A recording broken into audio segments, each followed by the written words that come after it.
নমস্কার, আমি তোমাদের সাথী। আজ চলে এসেছি আমার ডিনারের মেনু নিয়ে।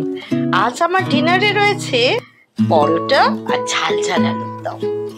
অনেকদিন বাদে এই ঝাল ঝাল আলুর দমটা আমি আজ খাবো। তো তোমরাই বলো আজকে আমাদের ডিনারের মেনুটা কেমন হয়েছে। তো চলো, লোভ সামলাতে আর পারছি না, তোমাদের সাথে কথা বলতে বলতে আমি অনেকবার ঢোক গিলছি। তো চলো, আর উদরকে কষ্ট দিয়ে দরকার নেই, এবার খাওয়া শুরু করা যাক। তোমরা সবাই কেমন আছো আমাকে প্লিজ জানিও, আর আজ তোমাদের ডিনারের মেনুতে কি কি ছিল সেটাও আমাকে জানিও।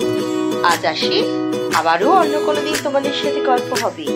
তো চলি, বাই অ্যান্ড গুড নাইট। সবাই খুব ভালো থেকো, টাটা।